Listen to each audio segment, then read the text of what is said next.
తెలంగాణలో మరికొద్ది రోజుల్లో స్థానిక సంస్థల ఎన్నికలు రాబోతా ఉన్నాయి. దీనికి సంబంధించి ఒకవైపు బీసీ నినాదంతో ముందుకు పోతా ఉన్నారు. 42% రిజర్వేషన్ కల్పించాలని చెప్పి కూడా బీసీలు పోరాడుతూ ఉన్నారు. ఇటు ప్రభుత్వం నుంచి కూడా ఒక ఆర్డినెన్స్ తీసుకొచ్చింది. సో మరి ఇటు హైకోర్టు నుంచి కూడా ఒక ఆర్డర్ కూడా ఉండడం జరిగింది. ఏదైతే ఈ ఆగస్టుకు సంబంధించిన 30 లోపల నిర్వహించాలంటూ కూడా ఇవన్నీ అంశాలు మాట్లాడే ప్రయత్నం చేద్దాం. మనతో పాటు బీఆర్ఎస్ నాయకులు సునీత ఆనంద్ మేడం ఉన్నారు. అక్కడ ఎట్లా చూస్తారు స్థానిక సంస్థల ఎన్నికల్లో బీఆర్ఎస్ స్టాండ్ ఎలా తీసుకుపోతుంది, బీసీలకు సంబంధించినటువంటి అంశం కూడా ఒకటి చూస్తా ఉన్నాం.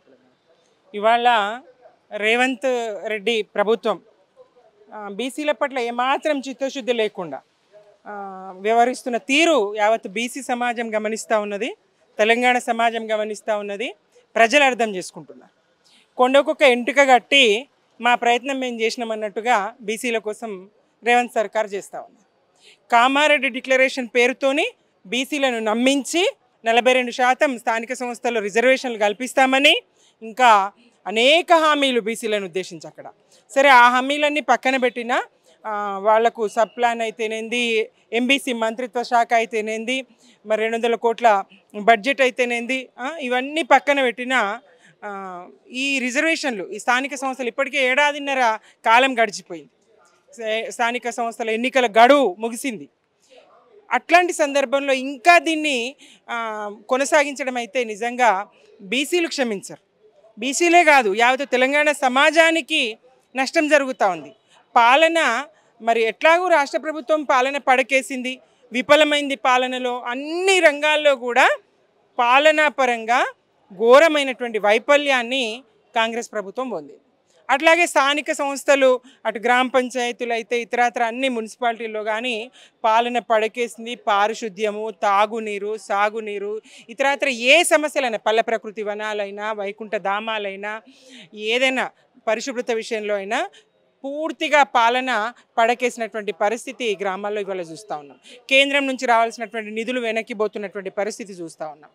హైకోర్టు మొట్టికాయ లేస్తే తప్ప ఆ దిశలో నామమాత్రం ప్రయత్నం, అది కూడా నేను ఇందాక అన్నా కదా, కొండకో ఎంటుక కట్టినాం లాగుతున్నామని చెప్పే తీరు వీళ్ళు ఉన్నది. ఇవాళ అఖిలపక్షాన్ని ఢిల్లీకి పోదామని చెప్పి ఎలాంటి వాళ్ళకి ఇన్విటేషన్ ఇవ్వకుండా ఏం చేయకుండా తూతూ మంత్రంగా మేము అన్నం మీరు రాలేరన్నట్టుగా ఉంది. పిలిచింది లేదు, ఆహ్వానాలు పంపింది లేదు, అడిగింది లేదు.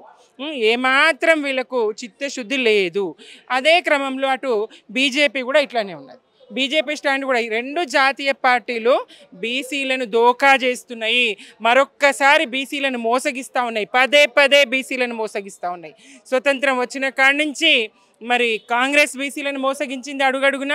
నాడు అంబేద్కర్ మరి ఆయన అడిగితే బీసీలకు రిజర్వేషన్లు అవసరం, ఎస్సీలకు రిజర్వేషన్ల కల్పన జరిగిన తర్వాత బీసీలకు కూడా రిజర్వేషన్లు కావాలంటే నాడు కాంగ్రెస్ మంత్రివర్గం అంతా తప్పుకున్నారు, అక్కడి నుంచి వెళ్ళిపోయినారు అక్కడి నుంచి. అలాగే విపి సింగ్ గారు కానీ, మండల్ కమిషన్ కానీ ఏ సందర్భంలో కూడా కాంగ్రెస్ బీసీలకు రిజర్వేషన్ల విషయంలో సానుకూలంగా లేదు, వ్యతిరేకించిన దాఖలాలే చూసినాయి.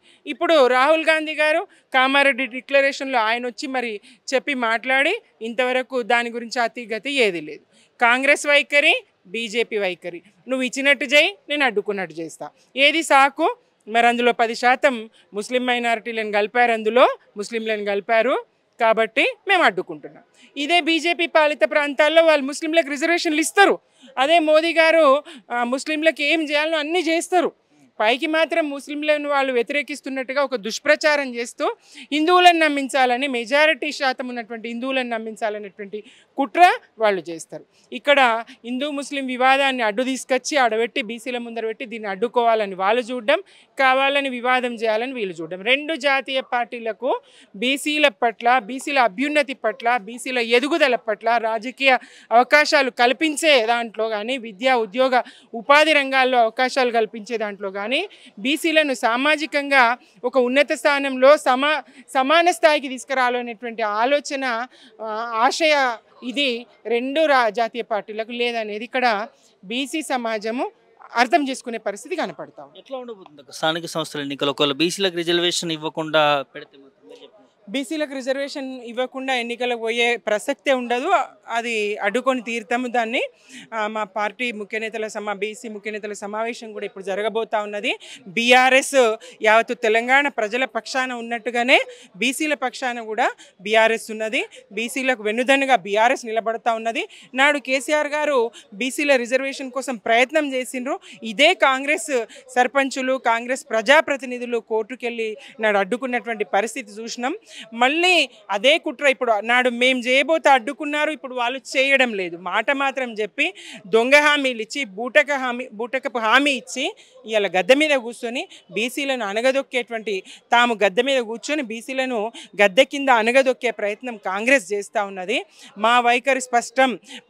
కామారెడ్డి డిక్లరేషన్ ప్రకారం 42% కాదు, జనాభా దామాష ప్రకారం మేమెంతో మాకంత కావాలి. కానీ ఇక్కడ మీరు ఇచ్చిన మాట ప్రకారమైన ప్రస్తుతానికి, ఎందుకంటే మీ కాకి లెక్కలు, దొంగ లెక్కలు, మీ జనగణన, కులగణన అంతా ఒట్టి బూటకం, ఏది ఇది లేదు. మీరు డెడికేటెడ్ కమిషన్ అన్నారు, దాని రిపోర్ట్ ఏంటో తెలియదు, ఏది పబ్లిక్ డొమైన్లో పెట్టలేరు. కాబట్టి కనీసం ఆ కామారెడ్డి డిక్లరేషన్లో మీరు ఇచ్చిన మాట ప్రకారం అన్నా 42% ఇచ్చేదాకా మేము తప్పకుండా పోరాడతాం. బీసీల పక్షాన, బీసీల వెనుక మేము ఉంటాం.